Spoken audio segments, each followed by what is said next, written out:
जय हिंद, जय भारत। मैं आपका माधव पांडे। आज आप सभी को 76वें गणतंत्र दिवस की बहुत बहुत हार्दिक शुभकामनाएं। आज का विषय है 26 जनवरी गणतंत्र दिवस। राष्ट्रीय पर्वों में 26 जनवरी गणतंत्र दिवस का एक विशेष महत्व है। स्वतंत्रता से पूर्व इस दिन स्वतंत्र होने की प्रतिज्ञा दोहराई जाती थी, लेकिन अब स्वतंत्रता मिलने के पश्चात इस दिन हम अपनी प्रगति पर दृष्टि डालते हैं। अखिल भारतीय कांग्रेस के तत्कालीन अध्यक्ष पंडित जवाहरलाल नेहरू ने रावी नदी के तट पर यह घोषणा की थी कि यदि ब्रिटिश सरकार अपनी वैश्विक स्वराज्य देना चाहे तो इसे लागू करने के हेतु 31 दिसंबर 1929 तक कर दे, अन्यथा 1 जनवरी 1930 से हमारी मांगे पूर्ण स्वाधीनता की होगी। इस घोषणा के बाद कांग्रेस द्वारा तैयार किया गया प्रतिज्ञा पत्र पढ़ा गया।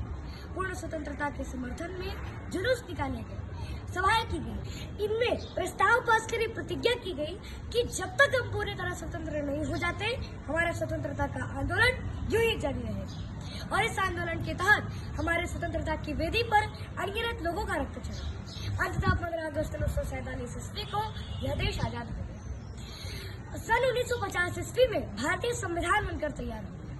डॉक्टर भीमराव अम्बेडकर की अध्यक्षता में गठित समिति द्वारा तैयार किया गया भारतीय संविधान को लागू करने की तिथि को लेकर काफी विचार और विमर्श किया गया। अंततः 26 जनवरी 1950 ईस्वी को इसे लागू कर ही दिया गया। इस दिन भारत में प्रजातांत्रिक शासन की घोषणा की गई। डॉक्टर भीमराव अम्बेडकर द्वारा निर्मित भारतीय संविधान में 22 भाग, 7 अनुसूचियां तथा 395 अनुच्छेद हैं। संविधान में स्पष्ट किया गया कि भारत समस्त राज्यों का एक संघ है। देश की राजधानी दिल्ली में यह समारोह विशेष रूप से मनाया जाता है। गणतंत्र दिवस की एक दिन पहले राष्ट्रपति देश के नाम संदेश देते हैं और गणतंत्र दिवस की सुबह इंडिया गेट स्थित अमर जवान ज्योति का अभिवादन कर इस अवसर पर आयोजित कार्यक्रम की शुरुआत होती है। अमर जवान ज्योति का अभिवादन प्रधानमंत्री द्वारा किया जाता है और इस अवसर पर राष्ट्रपति जल सेना, थल सेना और वायु सेना के सैनिकों को उत्कृष्ट कार्य करने के लिए सम्मानित भी करते हैं।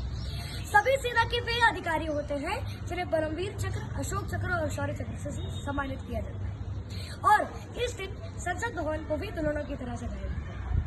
अब प्रश्न है कि who was the Akbar and Akbar the ना पुराण ना वेद पढ़ाए, ना पुराण ना वेद पढ़ाए, जाने क्या बकवास पढ़ा दिया। शिक्षा में घोटाला करके अधकचरा इतिहास को पढ़ा दिया। पूर्वजों की वीरता के इतने इतिहास पढ़ा डाले, इतिहास पढ़ा डाले। अरे अंतर्गम विचारों से भी लड़कर पूछ रहा हूँ मैं, दहशतगर्दों की छाती पर चढ़कर पूछ रहा हूँ मैं, इतिहासकार और सिंहासन से अड़कर पूछ रहा हूँ। हमें बेहद अफसोस है कि हमारे स्कूलों और कॉलेजों में पूरे इतिहास को बदल कर पढ़ाया जा रहा है। हमें पढ़ाया जाता है Akbar the great, the Tipu Sultan वगैरह वगैरह। तब हमारी अंतरात्मा अंदर से झकझोर उठती है, हमारे रगों का खून खौलता है। अकबर, औरंगजेब, टीपू सुल्तान, खिलजी, बख्तियार जैसे मुगल शासकों की कारनामों को सुनकर हमारा रूह कांप उठता है। पर फिर भी हमें पढ़ाया जाता है कि अकबर महान था, अकबर द ग्रेट। मैं पूछता हूँ इतिहासकारों से कि जब अकबर द ग्रेट है, फिर हमारे देवव्रत भीष्म पितामह की प्रतिज्ञा क्या थी? अनगिनत छत्राणियों और पद्मावती का जौहर क्या है? उस दुष्ट खिलजी के कारण अनगिनत छत्राणी और पद्मावती का जौहर क्या है? 1857 ईस्वी में झांसी की रानी वीरांगना लक्ष्मीबाई की क्रांति क्या है कि चमक उठी 57 में जिसकी तलवार पुरानी थी, बुंदले हर बोलो की मुँह हमने सुनी कहानी थी, खूब लड़ी मर्दानी वो तो झांसी वाली रानी थी कि सुनी नहीं तुम उसकी कहानी, झांसी की मर्दानी रानी।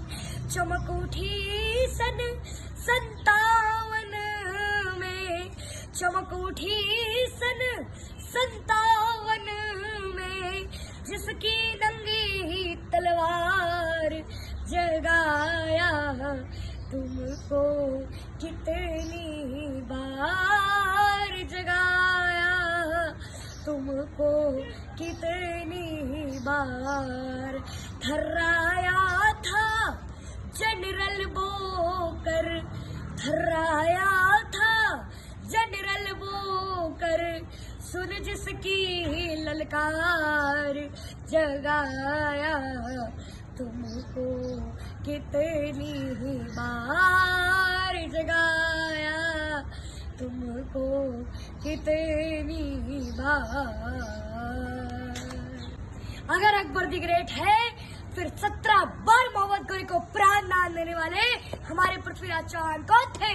मैं पूछना चाहता हूँ इतिहासकारों से कि जब अकबर द ग्रेट है फिर हमारे महाराणा प्रताप के चितक का बलिदान क्या है? अगर अकबर द ग्रेट है फिर 5 और 7 वर्ष की आयु में धर्म पर मर मिटने वाले फतेह सिंह और जोरावर सिंह की गाथा क्या है? अगर अकबर द ग्रेट है फिर केसरी का बलिदान क्या है? Akbar the great I can't accept, मैं इसे स्वीकार नहीं करता, क्योंकि ये धरती हमारे से ऋषि अगस्त की जो पी गए समुद्र को, ये धरती है पौरस की जो नमस्तक कर दे सिकंदर को।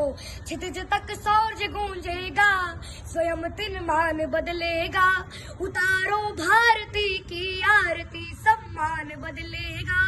विवादों में उलझ कर कीर्ति माँ की मत करो धूमिल, शहीदों की करो पूजा तो हिंदुस्तान बदलेगा।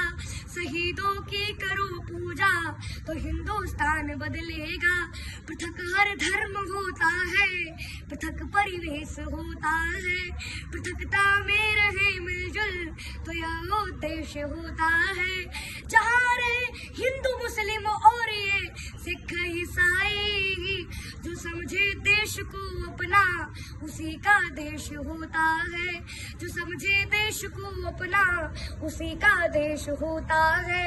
बिना मौसम हृदय कोकिल सभी गूंजा नहीं जाता, जहाँ अनुराग पलता हो वहाँ दूजा नहीं जाता। विभीषण राम जी के भक्त है वह जानते सब है, मगर जो देशद्रोही हो उसे पूजा नहीं